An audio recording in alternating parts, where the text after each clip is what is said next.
Mrs. Wainwright. You will be paid first, and thank you for being ever so patient with me. Oh, of course. It's not as if you get paid regularly now, is it? When is your next manuscript due, Mr. Poe? In fact, I've just finished a set of stories with the intent of sending them to my editors on the morrow. With any luck, they should be forwarded to the publisher's house in a week's time. Oh, that is wonderful, Mr. Poe. Just wonderful. Can I take a look at the stories? No, not yet. I must proofread them myself, you know. I mean before I send them to the editor. Oh, all right. Well, I suppose I will be getting back downstairs then. Unless you want me to stick around for a while, at least until the first child arrives. Thank you, Mrs. Wainwright. That would be a great comfort to me.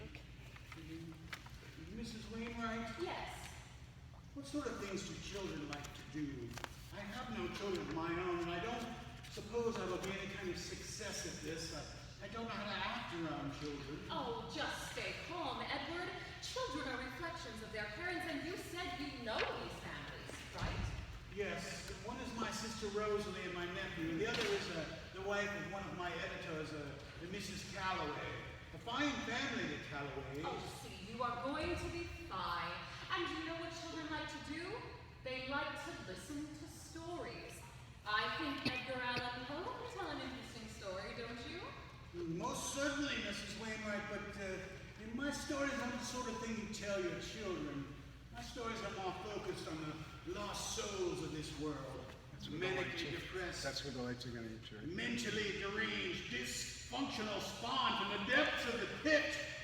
The dark, deranged persons for whom life has become a laborious slog. And Mr. Poe, perhaps you should focus more on light-hearted stories, subjects fascinating to children. Something like,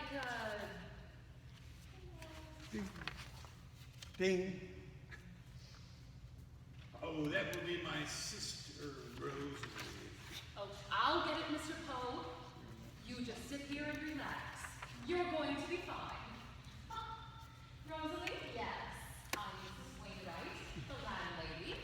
And come in, I was just talking to your brother-in-law here about the children. Oh, you were. Hello, Edgar. Thanks so much for watching.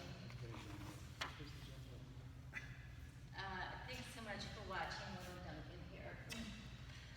Oh, he has been so excited to come and see his Uncle Edgar. No, I haven't, Mom. Shut your mouth and behave. Anyway, Edgar, I shan't be long, maybe a few hours at most. I saw this beautiful, lacy, English-style dress downtown at Queen Victoria's Secret, and instantly I knew I had to have it. Now, you be a good boy for your uncle, and I'll see to it that your father gets you a shiny new velocipede for your birthday next month. Boy, a velocipede. Now, isn't that Queen Victoria's Secret a wonderful shop? I just bought a pair of bloomers and a petticoat there last week. They have the finest material and their tailors. Custom fits are essential, if you know what I mean. Oh, I do, I ever. Why, this house dress just doesn't hold up to the quality that they have there. Sorry, Edgar. Is there anything you need while I'm out? No, thank you, Rosalie, but when will you return? Oh, you just take your time, Rosalie. Everything will be fine here. Why don't you ask Duncan what his favorite story is, Yes, Duncan, what is your favorite story? King Arthur and his knights. Oh, my goodness. That's all we've heard about for weeks. He wants a birthday party with knights and swords and damsels in distress. Honestly, boys and their daydreams. Well, Duncan, that's a coincidence.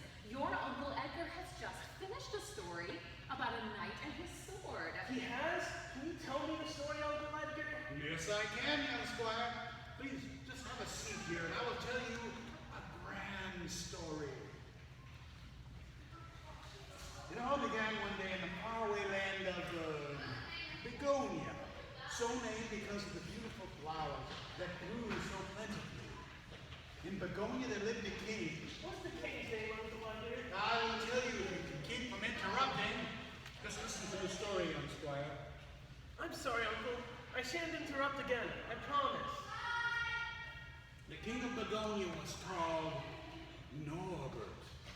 he ruled over the land with his queen Lucy, and all was well.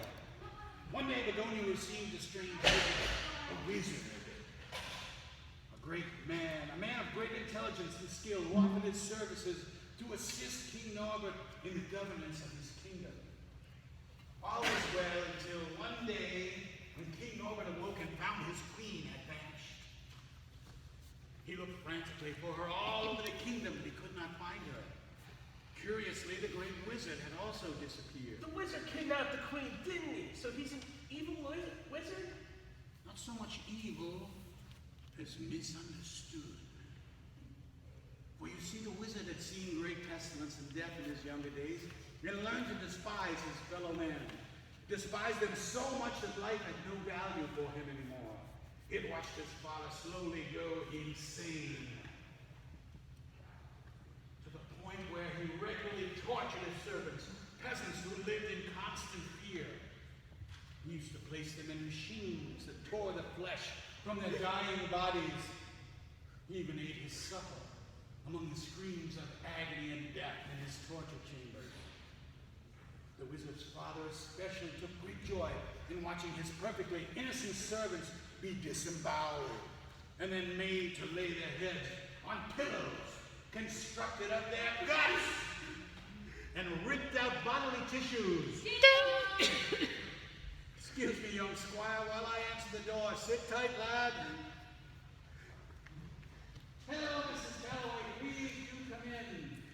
Thank you, Mr. Poe. How are you today? Oh, Molly, I see you already have a friend here to play with. I'm fine, Mrs. Calloway. This is my nephew, Duncan. Can you say hello, Duncan? Now, Molly, come over here and sit with Duncan and show him your toy, all right? There's a good girl. Now, Mr. Poe, my husband wishes for me to tell you that he greatly anticipates your new manuscript, but he will need to read it and evaluate it before he can pay you, of course. Of course, Mrs. Calloway. I shall have it for him on the morrow. I'm sure it's up to your normal standards. Now, I shan't be long today. I have only to make 2 stops in town, and it shouldn't take more than an hour. Wonderful. You will still be paying me the daily rate when you return, isn't that right? Certainly, Mr. Poe. Molly, you be a good girl and listen to Mr. Poe, okay? Now, what are you planning on doing today? Oh, we are telling stories. A story about a king and a queen and a wizard. Oh, that sounds wonderful. Ta-ta! Now, where were we? Oh, yes. The wizard's father's torture chambers, yada yada, disemboweled bodies, yada yada, still living but forced to lay heads on pillows, made from their own ripped out intestines. Despite the ominous foreboding of a maniacally gifted genius and his torture machines, the wizard managed to lead a normal childhood until his 8th birthday. I'm 8 years old, Mr. Poe. Be quiet! You mustn't interrupt the story. For it was on his 8th birthday that the wizard ran into his mother's room but could not find her. Mother, he cried, Mother! But there was no reply. He felt a sense of growing dread and fear, for he knew that if someone went missing in his house, they never returned. He looked frantically around the castle, calling for his mother, but there was no reply. Finally, after searching every room, he laid on the floor and started to sob. Until he heard the screams coming from faintly below, coming from the dungeon. Maybe his mother was in the garden picking flowers? What? No, I told you to keep quiet. No more interruptions. Something bad might happen to you. I'm sorry. I want my mommy. And so did the little wizard. But he could not find her. He quietly crept down the steps that led to the dungeon, a place he wasn't allowed to go. As he descended the damp, dark, musty stone steps into the bowels of the earth, the screams grew louder and louder. He heard the voice of his mother crying out in agony. Censor. Oh, thank you. Sorry. I was so rapid. Stop that. I am sorry to inform you that we here At the Little Theater of Tuscarawas County, cannot permit you to hear the next segment. It was with great regret that the next segment has been censored due to inappropriate subject matter. We're no prudes, but we feel we understand your best interests better than you, and so we have chosen to eliminate a great deal of the sketch. So please skip forward a bit. Go on. Thank you, and please enjoy the rest of the show, unless it is inappropriate, and in that case, don't enjoy it. Good evening. All that was left of his father was his twisted body wedged into the teeth of the grinding wheels and the torture rack. But the young wizard didn't hesitate. He didn't falter. He knew that one false move could be the difference between victory and the total disembowelment of his father's vital organs, which he was planning on feasting on that very night in order that he might ingest his father's powers and malicious spirits. Mr. Poe, what are you... Children. Are you okay? I think that is enough storytelling for one day, Mr. Poe. I am taking these children back downstairs with me. You shouldn't be allowed alone with children, you sick-minded man.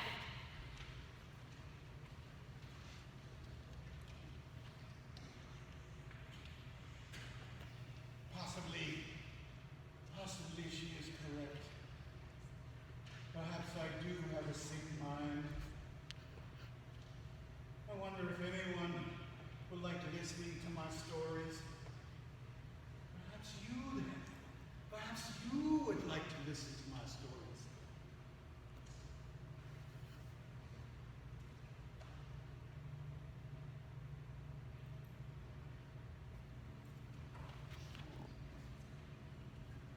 And now a story about a black cat and a man who hated